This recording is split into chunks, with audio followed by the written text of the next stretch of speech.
Om Shri Mahaperiyava Sharanam. Voice of God, Volume 1.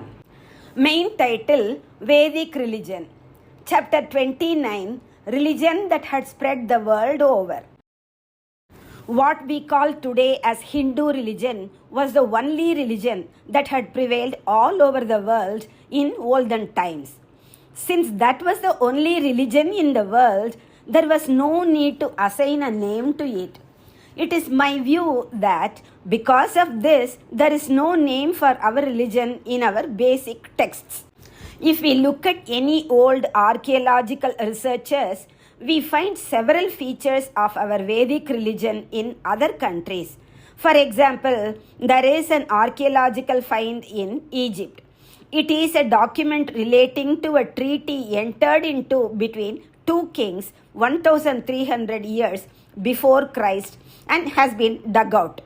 In this, it has been stated that the witness to the treaty is Mitra Varuna. Mitra Varunas are devatas mentioned in our Vedas. About 70% of the names of places in Madagascar seem to have Sanskrit roots. There is a relationship between Rameses, a royal name, and our Rama. In the southern hemisphere, there are similar symbols of our religion. During our Navaratri, there is a festival in Mexico. It is called Ramasita. Wherever the earth is dug, Pillayar idols are found. Before the Spaniards entered that country and captured it, the old inhabitants there were called Aztecs.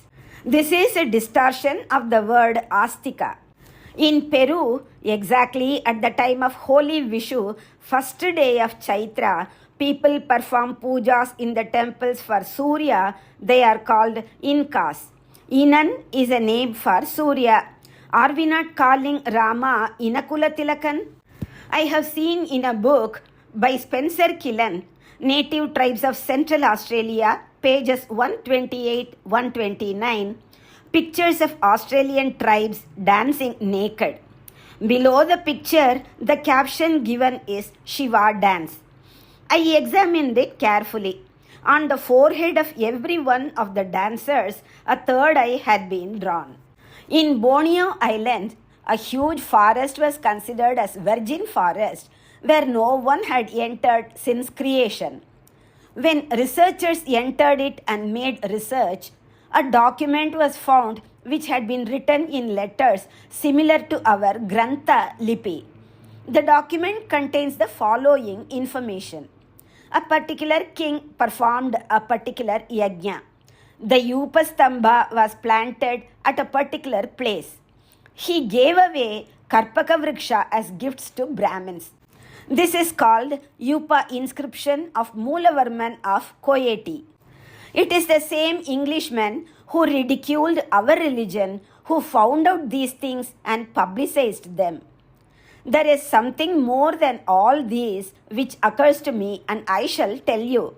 It may look funny. The Sagaras dug up and went down to Patal Lok in search of the Yajna horse. The ocean that was formed then came to be known as Sagar after their name. Finally, they found the horse near Kapila Maharishi's ashram. Thinking that he had stolen the horse, they subjected him to cruelty. He stared at them and with that one stare reduced them to ashes. This is part of the Ramayana story. If we take America, which is exactly opposite to our country as Patal, Kapilaranyam, which is there may be California. Kapilaranya distorted as Kaliparanya and now California, just as Madurai has become Marudai. Close to that, we have Horse Island and Ash Island. One another thing also occurs to me regarding Sagara and Sagaram. It is said that Sahara Desert also was a sea once. I am inclined to think that Sagaram became Sahara. Seeing that all over the world there are relics of our religion, researchers say that some of our people went there. People of that country came here. Several interchanges took place. To me, it was only one dharma that existed all over. It appears that these relics are of those who have lived there from the beginning. Looking at the evidences that have come up, which are within the period of recent history, that is, within about 2000 or 3000 years, researchers say that Indians had moved to these countries and either wiped out the civilizations that existed there and introduced Hindu civilization, or those civilizations were absorbed into Hindu civilization. But there are relics of the Orthodox religion 4000 years old or even more in several countries. In other words, even as civilized life started in these countries, these aspects of the Orthodox religion were already there. A separate religion for the Adivasis of these countries appeared only later. Thus, in Greece, an ancient religion came up in which big temples were built and people worshipped at these temples. In this religion also, there are aspects of our Orthodox religion. In the period before Christ, Semitic and Hebrew religions were there in the area where Christ lived. In these religions, there are aspects of Vedic religion, including a kind of Varna Ashrama division. The aborigines of Mexico follow different religions. They have also seen divinity in different aspects of nature and worshipped them as different devatas, similar to what is said in the Vedas. These aborigines also have a lot of rituals. Today, none of these religions has survived, including that of Greece, that is Hellenic, which had peaked to its zenith. In all these places, it is mostly Christianity. Right up to Japan, through Central Asian and East Asian countries, Buddhism has spread. In many places, there is Islam. In the forests of South Africa, among the original inhabitants of the place, the religions being practiced are their original religion, say the researchers. Even in such ancient religions, there are aspects of our Orthodox religion. I shall give an example. Before that, I shall refer to one other matter. When philosophical truths are explained, it is the usual practice to present them in the form of stories. Only then ordinary people can understand them easily. They cannot digest philosophical truths as they are. Either they should be given a story form or should be introduced into a ritual, and people should be made to perform such rituals. It is only when religious rituals are performed, the philosophical truths they symbolize will be understood. In saying this, I am not one with those who argue all rituals are symbolic. It is enough if the inner meaning symbolized by the rituals is understood. There is no need for rituals. A ritual by itself does have power. In the same manner, I do not say the stories of Puranas only explain high truths. They should not be taken as real events. In fact, they are all noble narratives of what had actually happened. At the same time, they themselves show us the philosophical truths. In the same way, they all have philosophical meanings in rituals that yield immediate benefits and then give the mental power that does not seek any reward and gives us merit. But over a long period, such stories or rituals get divested of their inner meanings, which are the philosophical truths, or they may be forgotten altogether. In foreign lands, when religions developed without relationship to the Vedic religion of thousands of years, this is how the orthodox philosophical truth got completely changed. I shall now come to the example which I wanted to give. You must have heard the story of Adam and Eve in Hebrew religion. There was such a thing as tree of knowledge. It was Lord's commandment that the fruit of the tree should not be eaten. Adam obeyed it and did not eat it, but Eve ate it. Then Adam also ate it, thinking, whatever happens to Eve, let it happen to me. This is in the Genesis of the Old Testament. It is one of our Upanishad truths that has taken the form of this story. When this happens due to change in place and time, it got distorted to the extent that the original truth itself is lost. What does the Upanishad say? There are two birds sitting on the peepal tree. One eats the peepal and the other keeps looking on without eating, says the Upanishad. The body is that tree. In that tree, one thinks himself to be Jivatma and eats the fruit, namely the experiences through the senses. He is one bird. In the same body, there is Paramatma as another bird. He is the one who moves Jivatma to act. But he does not move. He keeps looking at the action of the Jivan and remains a witness. Although he is the support to the Jiva, he does not experience through the senses, does not eat the fruit, and does not experience the fruits of action. The Upanishad explains this in a poetic manner with the metaphor of the birds and the fruits. One who eats is the Jivan, one who does not eat is the ultimate truth, one who has realized that he is the Atma. It is this Jivan who has become Eve in the Hebrew religion. G becoming E is according to a rule of grammar. It is common that the words of the Ja series become words of Ya series. This is how Yamuna became Jamuna, Yoginder became Joginder, Jiva became Eve, Atma became Adam, people became apple. The tree of knowledge is our Bodhi tree. Bodham means knowledge. It is known to everyone that Buddha attained jnana under the Bodhi tree only. But even before Buddha, the peepal tree was called the Bodhi tree.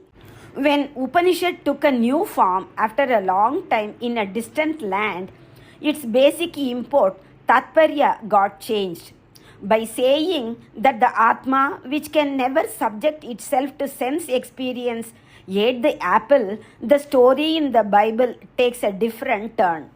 While our Bodhi tree represents the knowledge in which all sensual pleasures get annulled, they have said that the worldly knowledge of sensual experience is the tree of knowledge.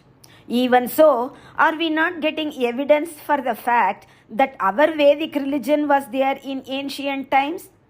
Only if I give another example, you will believe that the original will undergo major change in another country in another time, or that even if it has changed, the changed thing will still show off the original. Our Tirupavai and Tiruvempavai are not as ancient as the Vedas.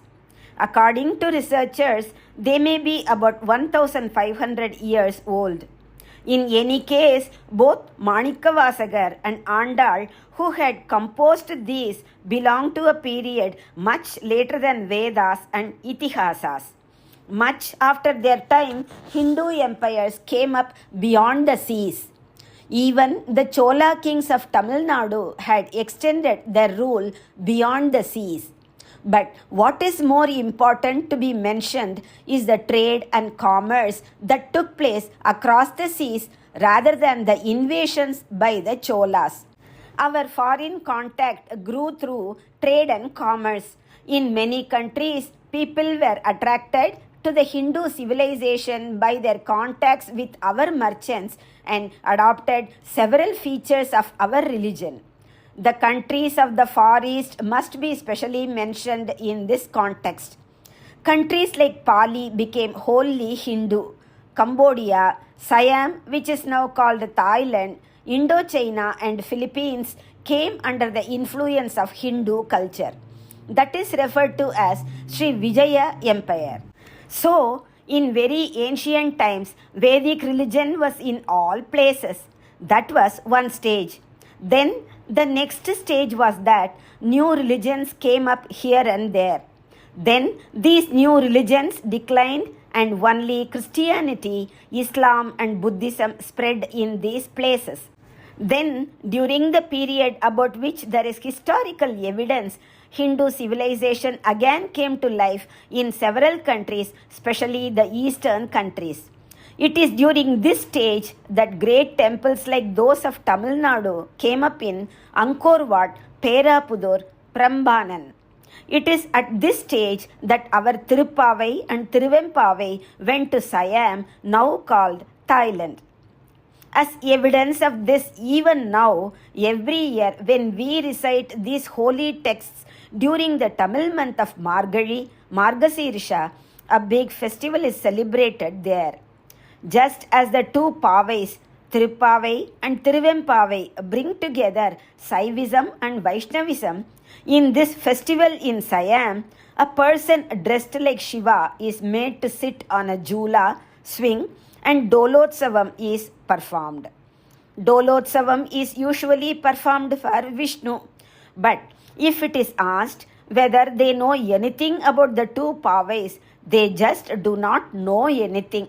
If that be so, simply because that festival takes place in Margazhi, it can be argued that this alone cannot be the basis for linking it with the Pavai. The reason why I say like this is that they call this festival itself as Triyempavai, Tripavai. Those who read the Bible now do not know anything about the Upanishads, but they know the story that came from it.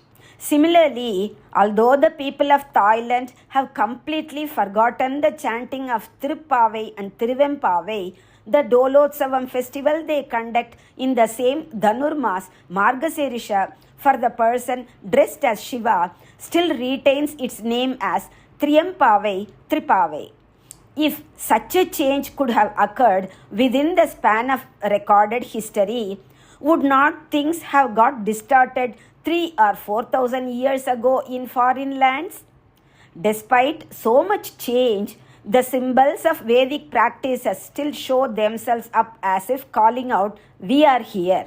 If symbols of our religion are to be found even among the Adivasis of prehistoric period, what does it mean?